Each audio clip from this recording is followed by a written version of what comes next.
So yun po ng mga kababayan at kalingap, habang nag-uploading ho yung aking ginawang reaksyon, may babasahin lang akong isang kwento.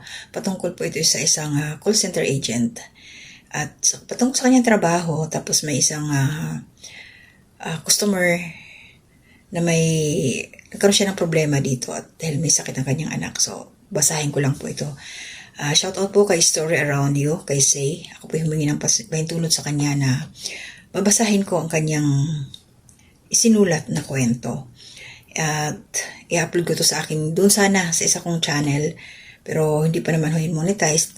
At i-message mo lang ho siya bago ko to i-upload na dito ko siya ilalagay sa aking main channel. Ayan. So isang call center agent ang sinampal ng isang amang galit dahil binablock nito ang credit card transaction para sa operasyon ng anak. Pero sa huli, napaluhod ang ama sa pasasalamat. Alas 3 ng madaling araw sa Ayala Avenue, Makati. Pagod na si Gio. Isa siyang fraud analyst sa isang malaking bangko. Ang trabaho niya ay bantayan ang mga kahina-hinalang transaksyon sa credit card ng mga kliyente. Nakaka-stress. Laging sigawan, laging murahan. Tumunog ang kanyang headset. Incoming call. Hello, Bank Security, this is Gio. How may I help you? Sir, tulungan niyo ako, sigaw ng nasa kabilang linya. Si Mang Kanor, isang retiradong guro sa Cavite. Bakit niyo blinak ang card ko? Kailangan ko magbayad ng down payment ngayon din. Nasa ospital ang anak ko. Ooperahan siya sa bato. Tinignan ni Gio ang system. Nakita niya ang transaksyon. 500,000 to Philippine Med Kidney Center online payment portal via Dr. X. Agad na nag-flag ang system ni Gio. High risk. Known phishing site. Sir Kanor, huminahon po kayo. Malumanay na sabi ni Gio. I'm sorry pero na-detect po ng system namin na suspicious ang website na pinagbabayaran nyo. Para po sa safety nyo, blinak ko muna ang card. Suspicious? Anong suspicious? Nagwala si Mang Kanor. Naghihingalo ang anak ko. Ang sabi ng doktor sa text, kailangan na ng deposito para simulan ang operasyon. Kapag hindi ko nabayaran to ngayon, mamamatay siya. Ikaw ba ang papatay sa anak ko? Pagganahin mo ang card ko. Sir, hindi po pwedeng. Walang hiya ka? Wala kang puso.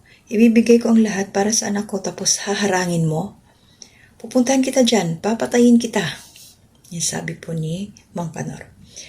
Binabaan siya ng telepono. Sanay na si Gio sa banta, pero iba ang bigat ng boses ni Mang Kanor. Ramdam niya ang depresyon ng isang ama. Kinabukasan, paglabas ni Gio sa building para umuwi, may humarang sa kanya sa lobby. Isang matandang lalaki na nanginginig sa galit. Hawak ang isang passbook at ID. Si Mang Kanor, hinahanap talaga siya. Ikaw ba si Gio? Sigaw nito. Bago pa makasagot si Gio, isang malakas na sampal ang dumapo sa pisngi niya. Hayop ka? Iyak ni Mang Kanor. Dinuraan pa siya nito sa mukha. Dahil sa'yo, hindi ako nakapagbayad. Dahil sa'yo, baka wala ng anak ko ngayon. Napakasama mo. Yan. Nagtinginan ng mga guard at ibang empleyado. Akmang dadamputin na ng security guard si Mang Kanor. Pero itinaas ni Gio ang kamay niya. Wag, hayaan niyo siya. Pinunasan ni Gio ang dura sa mukha niya. Kalmado siya. Siyang kumuha ng kanyang cellphone at nagbukas ng isang news article. Tatay, mahinahong sabi ni Gio. Tingnan niyo po ito. Pinakita niya sa screen kay Mang Kanor. Fake doctors arrested.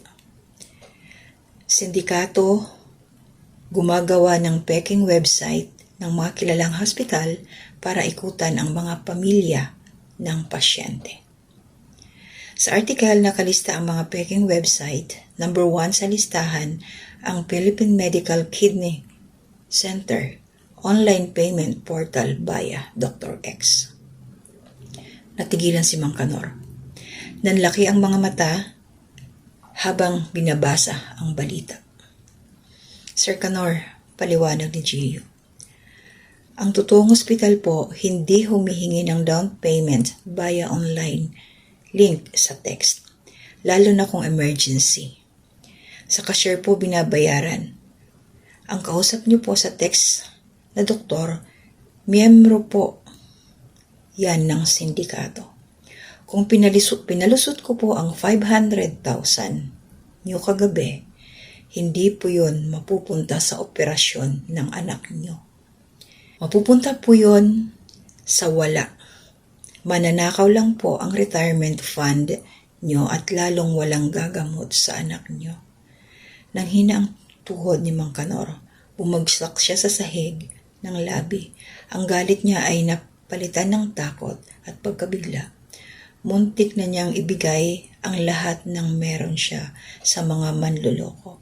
Kung hindi dahil sa pagharang ni Gio, ubos na ang pera niya at mamamatay pa rin ang anak niya dahil walang pambayad sa totoong doktor.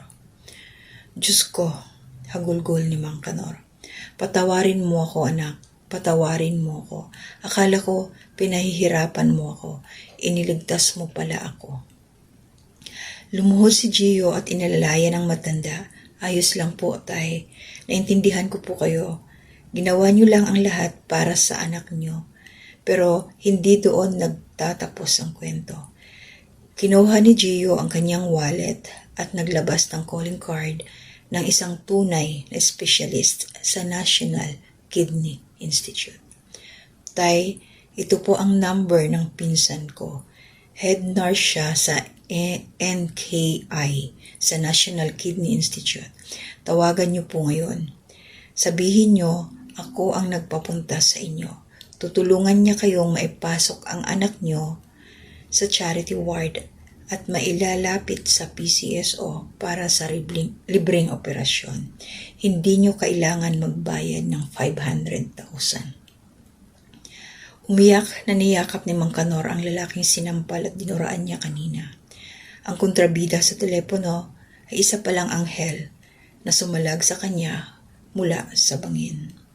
Sa araw na yon, natutunan ni Mang Kanor na hindi lahat ng humahadlang sa gusto natin ay kaaway. Minsan ang hindi ay ang pinakamagandang sagot ng tadhana para ilayo tayo sa kapahamakan na hindi natin nakikita. At si Gio, umuwi siyang masakit ang pisngi pero magaan ang puso dahil alam niyang sa trabaho niya ang pagiging killjoy ay minsan nangangahulugan ng pagiging tagapagligtas. So, sana po mga kababayan, naintindihan niyo kung paano ko ito binasa. So, yun yung kwento ng isang call center agent. Kasi, ang kanyang trabaho is, yun nga, nadedetect nila kung may yung mga nai-scam. Siguro, alam niyo yung pumasok doon sa isipan ko, yung sa video, di ba? May mga nawawalan ng pera. Kaya yung mga nagko-comment doon, yung ipapiyawan ko lang, yung sabi nga nila mga inside job. So may posibilidad kaya na may kinalaman yung mga ganito. Pero hindi si Gio kasi natitrace at nalalaman nila kung may mga ganitong, yung sa record, no? Alam nila kung mayroon mga hindi, yung mga kahina-hinalang transaction. So yun, nagpasalamat si Kanor. So isa siyang retired teacher. So napaganda, no? Dahil na-hold yung pera, hindi siya na-scam, pero yung laki yung 500,000. Plus, kahit nasampal pa si Gio, yung call center agent, natulungan pa niya si tatay dahil head nurse pala yung kanyang pinsan doon sa National Kidney Institute at matutulungan din para mailakad sa PCSO. So, guardian angel si Gio, no?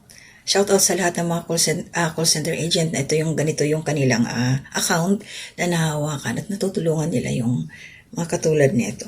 May aral din to. So yun lang yung sa akin. Maraming salamat sa inyo. Sana po panoorin ninyo at pakinggan pala. Pakinggan nyo ang aking mga binasa. May susunod pa ho yan. No? Maraming salamat po. Shoutout sa inyo. So hanggang dito na muna. To God be the glory.